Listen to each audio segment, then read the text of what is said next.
দক্ষিণ মালদা লোকসভা কেন্দ্রের লক্ষাধিক মানুষের দীর্ঘদিনের পানীয় জলের সমস্যা দ্রুত সমাধানের দাবিতে বৃহস্পতিবার মানিকচকের পরিশুদ্ধ পানীয় জল ট্রিটমেন্ট প্ল্যান্টে বিক্ষোভ ও ডেপুটেশন কর্মসূচি পালন করল জেলা কংগ্রেস। নেতৃত্ব দেন সাংসদ তথা জেলা কংগ্রেসের সভাপতি ঈশা খান চৌধুরী। তার অভিযোগ 2023 সালে কেন্দ্র ও রাজ্যের যৌথ উদ্যোগে 804 কোটি টাকার প্রকল্পের কাজ শুরু হলেও কেন্দ্রীয় বরাদ্দ বন্ধ হয়ে যাওয়ায় প্রায় 70% কাজের পর তা থমকে রয়েছে।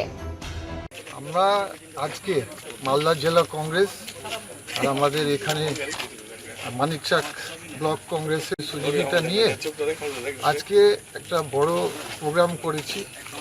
আর্সেনিক মুক্ত জলের যে সমস্যা যে ভুগছে গোটা মালদাকে, এখানে আমরা এসছি প্রতিবাদ করে। আমরা পুলিশ পারমিশন নিয়ে করছি, শান্তভাবে করছি। বিষয় হচ্ছে যে পানি জলের আর্সেনিক মুক্ত জলের সমস্যা কালিয়াচক 1, 2, 3, কালিয়াচক 1, 2, 3, মানিকচক এবং আপনার মানিকচক ইংলিশ বাজার পরিষেবা, ইংলিশ বাজার গ্রামীণ সাইড সব জায়গা প্রবলেম। মানে এমন প্রবলেম যে কোনো জায়গা শুকনো পাইপ জল যায় না। এটা 10 থেকে 15 বছর সমস্যা। এই সমস্যা কেন? মানুষ অনেক সময় গ্রামের মানুষ ঠিক করে বুঝে না। আমরা বুঝাবার আজকে চেষ্টা করছি, তার জন্য আপনাদেরকে এনেছি এখানে।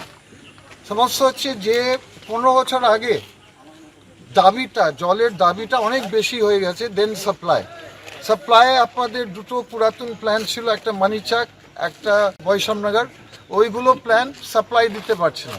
আপনি যত পাইপ দেন আর যত বড় বড় ট্যাঙ্কি দেন, আপনি তো জল 100 দাবি ছিল আগে, 50 জনের দাবি, এখন 100 জনের দাবি। তিনি দাবি করেন দ্রুত অর্থ বরাদ্দ হলে মানিকচক, ইংরেজ বাজার ও কালিয়াচকের কয়েক লক্ষ মানুষ বিশুদ্ধ পানীয় জল পাবেন। এদিকে নির্মাণকারী সংস্থার প্রজেক্ট ম্যানেজার গোপাল মণ্ডল জানান, অর্থের অভাবে কাজ বন্ধ রয়েছে।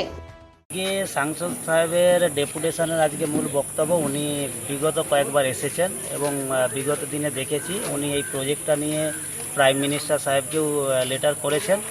ওনার একটাই বক্তব্য যে আমার কনস্টিটিউয়েন্সি সুজাপুর, যে আপনার মালদা দক্ষিণ মালদা যে লোকসভা, সেখানে ওনার আর্সেনিক মুক্ত জল পৌঁছে দেওয়ার জন্য ওনার যে প্রয়াস, সেইখানে দেখা যাচ্ছে এই প্রজেক্টটা আমাদের যে টাইম দেওয়া ছিল সেই টাইমের মধ্যে আমরা ভেরি বিগিনিং ফার্স্ট আমরা কনস্ট্রাকশান করে নিয়ে গিয়েছিলাম।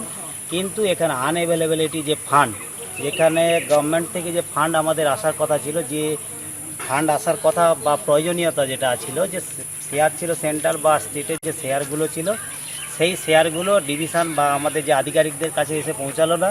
সেই কারণে এখানে কাজটা স্লো হচ্ছে একটা কারণ। আর দ্বিতীয়ত আমাদের এখানে যে প্রজেক্ট কনস্ট্রাকশান প্রায় 80% কমপ্লিট হয়ে গেছে, যেখানে আমাদের টোটাল ইলেকট্রোমেকানিক্যাল যে পাম্প, মোটর, প্যানেল এভরিথিং আমরা স্টোরেজ করে রেখেছি। যেগুলোর যে ডিএলপি পিরিয়ড মানে ওয়ারেন্টি গ্যারান্টি পিরিয়ড, সেগুলো আস্তে আস্তে হ্রাস পাচ্ছে।